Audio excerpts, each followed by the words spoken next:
आप जानते हैं कि स्पॉन्डिलाइटिस नाम की खराब बीमारी है, वो चूने से बिल्कुल ठीक होती है, बहुत जल्दी ठीक होती है। जिनको स्पॉन्डिलाइटिस है उनको कहिए कि रोज गेहूं के दाने के बराबर चूना खाते रहें। तरीका क्या है? आधा कप दही, ताजा दही, खट्टा नहीं होना चाहिए, और दाल जो हम रोज खाते हैं उसमें मिला के, नहीं तो गर्म पानी में मिला के पी लीजिए। ये चूना बहुत अच्छी दवा है हमारे घर के उन सब बच्चों के लिए जिनकी लंबाई नहीं बढ़ रही है। अगर ऐसे बच्चे आपके घर में हैं जिनके बारे में आपको लगता है कि लंबाई नहीं बढ़ रही है, इनको नियमित चूना खिला दीजिए, गेहूं के दाने के बराबर, साल भर खिला दीजिए, लंबाई बहुत बढ़ेगी। जो घर में ऐसे बच्चे हैं जिनकी बुद्धि कम है, मतिमंद बच्चे जिनको हम कहते हैं, मेंटली रिटार्डेड, उन सब बच्चों की सबसे अच्छी दवा ये चूना। 2-3 साल लगातार खिलाइए, गेहूं के दाने के बराबर, दही में नहीं तो पानी में, नहीं तो दाल में। हमारे घर में माताएं हैं जिनकी उम्र 50 वर्ष हो गई है, और जिन माताओं की उम्र 50 वर्ष हो जाती है उनका मासिक धर्म बंद होता है, मासिक चक्र बंद होता है। फिर वो माताओं को जितनी तकलीफें होती हैं मासिक चक्र बंद होने से, उनकी सबसे अच्छी दवा ये चूना ही है। आप उनको कहिए रोज चूना खाएं, गेहूं के दाने के बराबर। हमारे यहाँ बहुत सारी बहनें बैठी हैं, इस बात को ध्यान से सुने।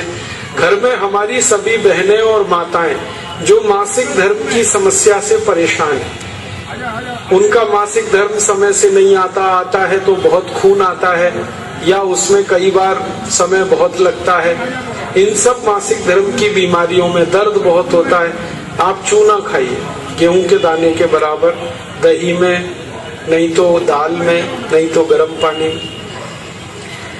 ये जो चूना है ना, ये बहुत अद्भुत दवा है उन सभी मरीजों के लिए जिनको पीलिया होता रहता है, अक्सर जॉन्डिस। जिनको भी जॉन्डिस होता है उनको आप गन्ने के रस में गेहूं के दाने के बराबर चूना मिला के दीजिए। आधा गिलास गन्ने का रस, गेहूं के दाने के बराबर चूना, बहुत जल्दी पीलिया ठीक होगा और बार बार पीलिया होना बंद होगा।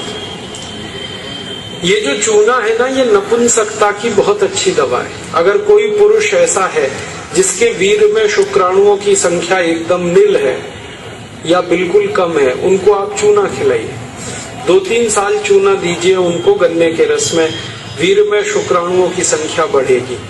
ऐसी कई माताएं जिनके शरीर में अंडे नहीं बनते, ओव्यूलेशन का उनका गड़बड़ी है, उनको आप चूना खिलाइए, बहुत जल्दी उनकी बीमारी ठीक हो। ये जो चूना है ना, आपके रीढ़ की हड्डी में कहीं कोई तकलीफ आ जाए, जैसे कई बार रीढ़ की हड्डी का जो लंबर रीजन है इसमें गैप आ जाता है, L1, L2, L3, L4 के बीच में गैप आ जाता है, इसको ठीक करने की ताकत चूने में ही है। चूना खाइए। कभी हड्डी क्रैक हो जाए तो हड्डी को जोड़ने की सबसे ज्यादा ताकत चूने में, चूना खाइए।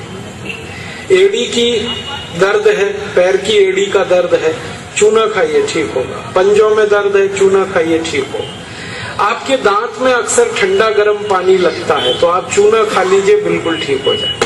दांत में कीड़े बहुत लगते हैं, चूना खाइए, नहीं लगेंगे।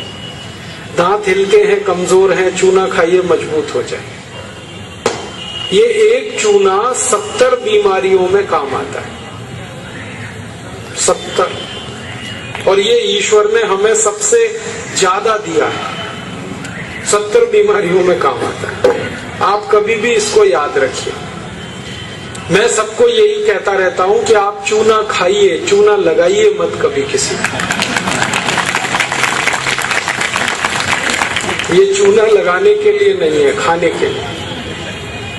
और ये चूना हम खाएं तो 2 ही बातें याद रखनी है, पत्थर वाला खाना है, पत्थर वाला चूना एक आता है, एक सीप वाला भी आता है, तो सीप वाला नहीं खाना, पत्थर वाला। और यही चूना है पत्थर वाला जो पान की दुकान में मिलता है, तो वहां से आप कभी भी ले सकते हैं, इसे याद रखिए।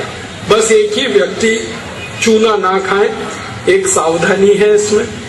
जिनको पथरी की बीमारी है, जिनको गॉल ब्लैडर स्टोन है, वो चूना ना खाएं।